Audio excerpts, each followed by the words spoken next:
Hey, it's Fei Wu, your host for the Feisworld podcast. You're listening to a mini episode on how to produce your first small budget docuseries. These learnings are captured and distilled from our very own docuseries production journey for Feisworld. You don't need a fancy degree or a big budget. Our minis are built in with templates and examples you can use right away. Everything in plain English and no industry jargons. New minis are released every 2 weeks in between our interview episodes. Subscribe to the podcast to stay in touch.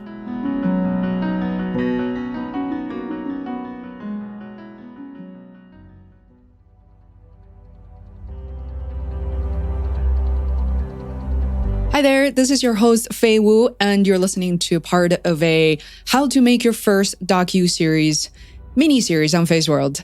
Today, I want to talk to you guys about how I packed in one luggage for 3 weeks of travel. I'm really proud of this, and when I posted some of the ideas for what I would like to share as part of the docuseries minis, some of you guys, especially the ladies out there, was very interested in this particular topic. So here we go. If you are traveling for an extended period of time for your projects, whether it's a regular project that you don't have to appear on camera as much, or if you're actually working on your video series or docu-series, and you're also an on-screen talent, meaning that you're in front of the camera for an extended period of time, that can get pretty tricky. Another layer of the complexity on top of being away from home is that you have to actually look good for this type of project. So it's one thing to be a producer or someone who's generally behind the scenes. Even then you have to shake hands and let's just say attend certain events as needed. But if you're on screen who has to dress to look the part, your clothes or your outfits just have to look appropriate. They are supposed to flatter you, for example, and also compliment your guests or other people who are part of the docuseries. Other on-screen talents, to just say, without clashing in terms of colors and patterns. And also, you can't really repeat the outfits too much. For example, if you're interviewing other people, introducing other guests, the last thing you want to do is to wear the exact same thing every single day, unless that is part of your brand persona, which will probably make traveling and packing super easy. So you also need to bring likely some extra outfits just in case the ones you're wearing doesn't work for a particular setup. Sounds complicated? Yeah, a little bit. This is perhaps why people are getting paid to do the work, especially as we've seen in the entertainment industries. And so if you don't know somebody who work in the industry or you don't have time to review so much, I hope you find this episode helpful. Here are some basics for your outfits. Stick to solids. If you have no idea whether some crazy patterns will work or not, I heard floral is actually okay, but tiny checks, those high contrasting pinstripes, are big no-nos. Also choose warming colors, and in particular, avoid white, bright red, yellow, and all black outfits. Stay classic. I guess I don't have to really elaborate too much on that. I am all about kind of crazy and loud outfits, and I think they speak to my personality. I also used to be a skater, but look, I'm interviewing entrepreneurs, artists, and I try to wear things that are not super loud, but also they don't have to be super muted either. Next is jewelry. Keep them simple. Last but not least, don't make big changes right before the shoot. What I did for Feisworld docuseries wasn't anything extreme. We're on the road for about 3 weeks in the US. You probably heard from other documentary filmmakers who are on the road for years and in the middle of nowhere. So for us, being in the US, mostly roaming around big cities and the resources were there.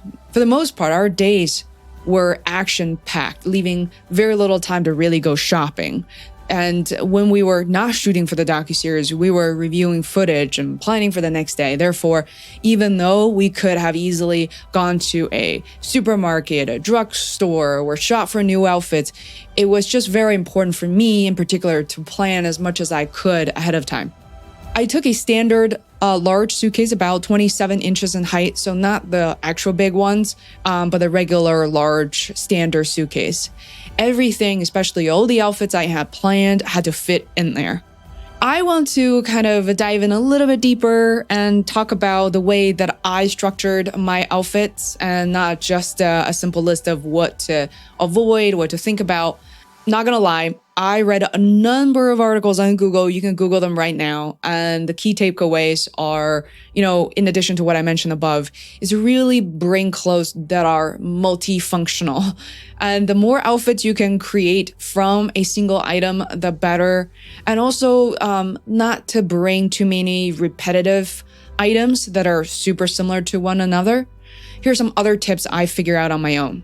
First is don't bring too many high maintenance items, things that are made out of silk, wool, cashmere, or even 100% cotton, because once you wash them, or even before you wash them, they tend to wrinkle up really easily. Those type of items typically require a lot of ironing, or take a long time to dry. I had the opportunity to do laundry only once on the road, and it was a mixed load with my producer, director, and PA. The second thing is comfort is number one. When you're traveling, you're already exhausted, especially if you're going to film, if you're going to be in an on-screen town. So don't constrain yourself in clothes. Unless you're someone who's comfortable dressing up all the time in suits or fitted clothing. That is not me personally, so I needed to avoid that. Even though I was shooting a docuseries, don't fool yourself by thinking that you'll become somebody else when you're on the road. You're not going to be. The next thing is the shoes. Of course, it'll be great to bring multiple pairs and different colors and shades that match your different outfits. As I learned on the web, dark, colored, and nude color shoes are the best. So don't pick funky colors or patterns, or bring extra pairs that don't go with any or many of the outfits. Since I planned to work out to stay active on the road, for example, I brought a pair of sneakers that can be worn as sneakers as well as casually at certain restaurants, nothing too fancy. I simply brought a white pair of Nike walking shoes. They're probably not good for the treadmill, so I was very careful when I was working out in them. Next thing is arrange and plan your outfits ahead of time. So instead of bringing all the items that you throw on the floor, you look at them once, but they may or may not work well together as combinations, you should plan your outfits ahead of time. Put them on, look in the mirror, better yet, share your outfits with your team. By that, I mean, taking pictures of your outfits. I find, actually, what is it called? The Amazon Alexa, there's one version called Echo, which is actually designed for you to plan your wardrobe. So that was really helpful. Then I uploaded, 25, 30 pictures of my outfit to Dropbox. You can also use Google Drive and share them with my team, my producer, my director, and people commented and favorited the outfits that they think is going to work best on camera. And the next thing is about simplifying your outfits. I'm a big fan of dresses because you don't have to match top to bottom. That actually takes a lot of time, as I've been watching all the YouTube videos. This isn't an option for the entire population. I'm fully understanding of that. But in general, simplification is key. You'll thank yourself on the road. Next is accessories. Don't go crazy with accessories, meaning, earrings and necklaces and scarves. I'm not an earrings girl. Even if you are, you will quickly notice that there's no room for every favorite item. You really have to minimize everything in every category. Considering basically bringing a mini steamer or a mini iron, those are super adorable and they don't take up much space and you can easily purchase them on Amazon.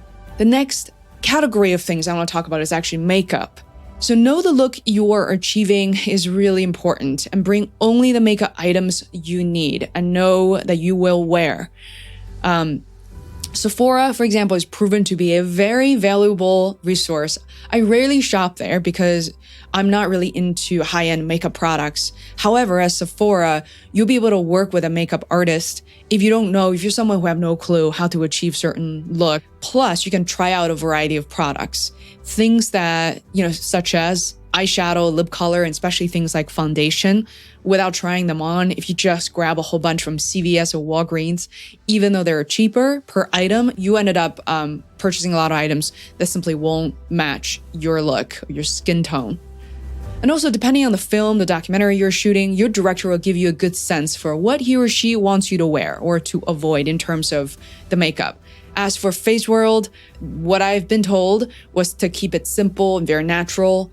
If you want to take a look at the minimal list of items that I purchased from Sephora that I absolutely love, and I think they worked really well for me, please subscribe to our newsletter on feisworld.com/newsletter, and I will soon be posting a separate blog post just on that. I think it's going to be pretty fun.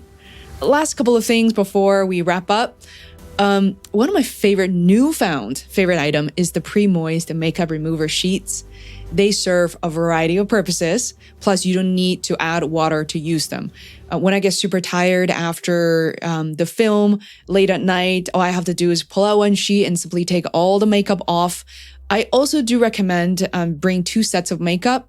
You have your main set. You can actually just shove it into your checked bag, but you might want a small bag of makeup, a little makeup purse with a zipper to keep your minimum items in there, just because when you travel on the road, things get tossed around. I remember one time that I actually left my big makeup bag along with all the film equipment, and so I had to wait until the next day when I got to the shoot and start putting on makeup that way. Also, in my carry-on or in my purse, I like to bring 3 items that are life-changing, some eye drop, especially when you fly, where after a long day of work or having been exposed to really strong lights, eye drop helps a huge amount. Also, lip balm. When you're traveling during the winter, when you're talking a lot, your lips tend to get really dry. Last but not least, hand sanitizer. The last thing you want to experience is feeling and getting sick. So definitely hand sanitizer really helps a great deal. All right, the next thing I want to mention is actually related to the pills, which is the medicine you need to bring with you. I know it sounds trivial. For most people, traveling with enough meds on the road should be a priority. This is also because you might not be able to find and replace the meds you have when you're traveling. Domestic travel in the US isn't always an issue because, as you know, United States is just covered with drugstores, many over-the-counter options, and all the brands you already recognize. However, this isn't the case when you travel, say, internationally, so be aware. The way you want to organize your pills is also critical. This is the only category which I recommend that you bring extras. Your everyday meds, the ones that will save your life, need extra care. They not only need to exist in your checked bags, but also your carry-on as well. And so should they be in your purse, which you can reach for at any time. The hopeful part of bring a lot with you and not have enough space is that you could still have a carry-on luggage. So the carry-on luggage can go a long way and it can hold a lot more weight without having you go over the checked bag weight. In domestic flights, usually they allow up to 50 pounds. If you use kilogram, that's only 22 kilograms, just to keep in mind. A few other tips for organizing your luggage. On Amazon, they sell a number of things, including something called the packing organizer, which is a set of little bags, come in different shapes that can help you further organize your items into different compartments. Another idea that I like, especially when I travel internationally, is to use compression bags. Some of the bags now, you can just simply press the air out of the way and it shrinks everything down into these tiny little packages. If you have comforter, not that you need to travel with one, it can literally shrink comforters down to, a few sheets worth of height. It's incredible. So another newfound favorite here in this category is a stand-up laundry bag. So it's more like a stand-up laundry basket, which I'll also include a link as well. So unlike a regular laundry bag that just collapses as soon as you get to the hotel, a laundry basket that can be folded and stand up on its own, it's just magical. It sits there like you bring your own drawer and you can just throw your dirty laundry and everything else in there and organize when you leave. I absolutely love it. So I hope you enjoy these tips, and please let me know if you're anxious about your upcoming travel, your projects, and other tips that you found very useful during your travel. Please share it with me at Feisworld everywhere on social media, Facebook, Twitter, or Instagram. Truly appreciate you spending the time with us. Time is absolutely precious. So I will see you next week for a regular interview episode. And you know what happens in 2 weeks is another episode of these Docuseries minis will return. That will be episode number 106. Thanks again for listening, and have a great day, great evening, whatever you're listening to this. And I look forward to hearing from you. Bye for now.